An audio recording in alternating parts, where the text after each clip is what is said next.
Champions ലീഗിൻ്റെ round of 16 ലക്ഷ്യമിട്ട് Manchester സിറ്റിയും റയൽ മാഡ്രിഡും വീണ്ടും കൊമ്പുകോർക്കുകയാണ്. ആദ്യ ലെഗിൽ പ്ലേ ഓഫിലെ ആദ്യ ലെഗിൽ 3-2 വിജയം നേടാൻ സാധിച്ചതിൻ്റെ ഒരു ആത്മവിശ്വാസത്തിലാണ് റയൽ മാഡ്രിഡ്. 2-1 പിന്നിൽ നിന്ന ശേഷം അവസാനം 2 ഗോളുകൾ അടിച്ച് 3-2 ത്രസിപ്പിക്കുന്ന വിജയമാണ് റയൽ മാഡ്രിഡ് സ്വന്തമാക്കിയത്. ഫസ്റ്റ് ലെഗിലെ വിജയം വഴി ആ ഒരു അഡ്വാൻറ്റേജ് ഇപ്പം റയൽ മാഡ്രിഡിനുണ്ട് എന്നുള്ളതാണ്. സെക്കൻഡ് ലെഗിൽ ഇറങ്ങുമ്പോൾ ആ ഒരു അഡ്വാൻറ്റേജ് റയൽ മാഡ്രിഡിനുണ്ട്. കാരണം റയൽ മാഡ്രിഡിന് സെക്കൻഡ് ലെഗ് പ്ലേ ഓഫിൽ ഒരു സമനില ഉണ്ടെങ്കിൽ തന്നെ റൗണ്ട് ഓഫ് 16 കടക്കാൻ സാധിക്കും.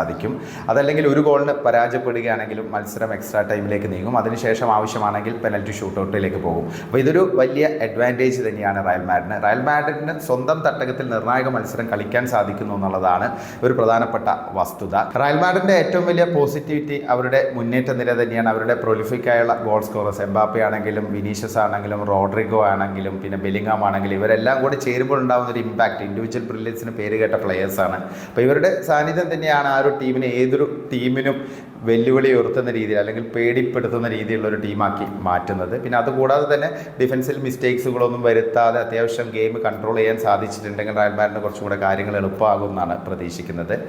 പ്രത്യേകിച്ച് ഓഫ് ദ ബോൾ പോലും മത്സരം കൺട്രോൾ ചെയ്യാൻ പറ്റുന്നൊരു ടീമാണ്. കാർലോ ആൻസലോട്ടി അത് പലപ്പോഴും തെളിയിച്ചതാണ്. പിന്നെ കംബാക്കുകളുടെ രാജകുമാരന്മാരാണ് റയൽ മാഡ്രിഡ്. അവരിപ്പോൾ കഴിഞ്ഞ മത്സരത്തിലും അത് പ്രൂവ് ചെയ്ത് കഴിഞ്ഞു. അപ്പോൾ എന്തായാലും ഒരു മൊമെൻറ്റ് കിട്ടിയാൽ പോലും റിസൾട്ടിലേക്ക് അത് കൊണ്ടുവരാൻ പറ്റുന്ന ഒരു ടീമാണ് റയൽ മാഡ്രിഡ്. അതിനിപ്പോൾ കൂടുതൽ പറയേണ്ട ആവശ്യമില്ല.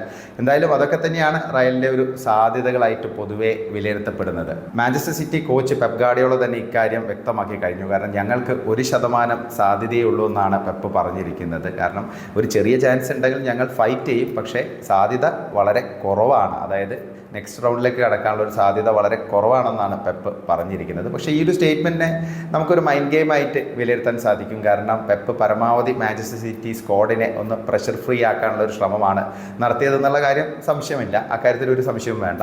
അതുമാത്രമല്ല, ഒരു അണ്ടർ ഡോഗായിട്ട് ചെന്നിട്ട് സാന്റിയാഗോ ബെർണാബിയിൽ പോയി നല്ലൊരു ഫൈറ്റ് നൽകാനായിരിക്കും പെപ്പ് ഗാർഡിയോള ശ്രമിക്കുക. പ്രത്യേകിച്ച് കഴിഞ്ഞ മത്സരത്തിൽ ന്യൂകാസലിനെതിരെയുള്ള പ്രീമിയർ ലീഗ് മത്സരത്തിൽ ഒരു മികച്ച വിജയം നേടാൻ മാൻ സിറ്റിക്ക് സാധിച്ചു. 4-0 തകർപ്പൻ വിജയമാണ്, ക്ലീൻ ഷീറ്റോടെയുള്ള വിജയമാണ് സിറ്റി ന്യൂകാസലിനെതിരെ നേടിയത്. നന്നായിട്ട് കളിക്കുന്ന ടീമാണ് ന്യൂകാസൽ. അപ്പോൾ ന്യൂകാസലിനെതിരെ ഒരു മികച്ച വിജയം നേടാൻ സാധിച്ചു. ആ ഒരു ഏകോപനത്തോടെ കളിക്കുന്ന ഒരു സിറ്റിയാണ് കാണാൻ സാധിച്ചത്. ഈ ഒരു സീസണിൽ പ്രീമിയർ ലീഗിലൊന്നും സിറ്റിയുടെ ഭാഗത്ത് നിന്ന് ഇങ്ങനെയൊരു പ്രകടനം മുമ്പ് കണ്ടിട്ടുണ്ടായിരുന്നില്ല. ഒരു വിൻറ്റേജ് സിറ്റിയെ അനുസ്മരിപ്പിക്കുന്ന രീതിയിലുള്ള ഒരു പ്രകടനം കഴിഞ്ഞ മത്സരത്തിൽ കാഴ്ചവെക്കാൻ സാധിച്ചു. അതായത് ഫസ്റ്റ് ലെഗിലെ റയൽ മാഡ്രിഡിനെ നേരിട്ട മാൻ സിറ്റി അല്ല സെക്കൻഡ് ലെഗിൽ വരുമ്പോൾ എന്നുള്ളതൊരു വസ്തുതയാണ്. അവരുടെ ഒരു കോൺഫിഡൻസ് വലിയ തോതിൽ വർദ്ധിച്ചിട്ടുണ്ട്. അതുമാത്രമല്ല, പുതുതായിട്ട് റിക്രൂട്ട് ചെയ്യപ്പെട്ട താരങ്ങളെല്ലാം നല്ല രീതിയിൽ പെർഫോം ചെയ്യുന്നു, മികച്ച ഫോമിൽ കളിക്കുന്നു എന്നുള്ളതാണ്. മർമോഷ് കഴിഞ്ഞ മത്സരത്തിൽ ഹാട്രിക്ക് നേടി.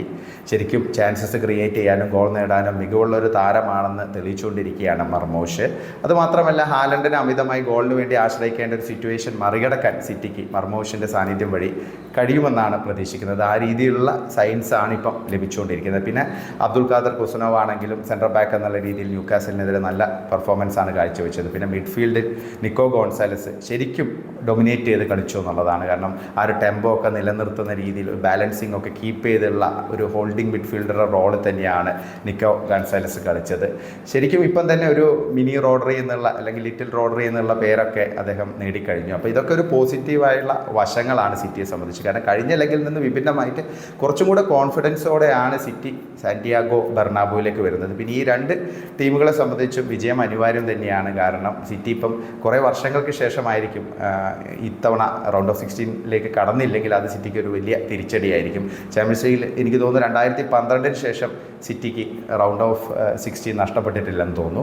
പിന്നെ റയൽ മാഡ്രിഡാണെങ്കിൽ വർഷങ്ങളായി. അപ്പം അതൊക്കെ 2 ടീമിനെ സംബന്ധിച്ചും റൗണ്ട് ഓഫ് 16 എന്നുള്ളത് വളരെ പ്രധാനപ്പെട്ട ഒരു കാര്യം തന്നെയാണ്. ചാമ്പ്യൻസ് ലീഗിൽ മുന്നോട്ട് പോകുക എന്നുള്ളത് സിറ്റിക്ക് ഈ മത്സരം വിജയിക്കാൻ സാധിച്ചാൽ ഈ ഒരു കോൺഫിഡൻസ്, അതായത് ഈ സീസണിലെ മൊത്തത്തിൽ സിറ്റി ഇപ്പോൾ തിരിച്ചു വരുന്ന ഒരു പാതയിലാണ്. അപ്പോൾ ആ ഒരു കോൺഫിഡൻസ് വലിയ തോതിൽ വർദ്ധിപ്പിക്കാൻ അവർക്ക് സാധിക്കും എന്നുള്ളതാണ്. റയലിനെ സംബന്ധിച്ചാണെങ്കിൽ ലാലിഗയിലെ പോരാട്ടത്തിൽ പോലും, ലാലിഗയിൽ കടുത്ത പോരാട്ടമാണ് നടക്കുന്നത്. അപ്പോൾ ആ ഒരു പോരാട്ടത്തിൽ പോലും അല്ലെങ്കിൽ ആ പോരാട്ടത്തിന് ഒരു കോൺഫിഡൻസ് നൽകുന്ന ഒരു വിജയം തന്നെയായിരിക്കും ഈ റൗണ്ട് ഓഫ് 16 കടക്കുക എന്നുള്ളത്. അപ്പോൾ 2 ടീമിനെ സംബന്ധിച്ചും നല്ല ഒരു ഫൈറ്റ് തന്നെ നമുക്ക് പ്രതീക്ഷിക്കാൻ സാധിക്കും.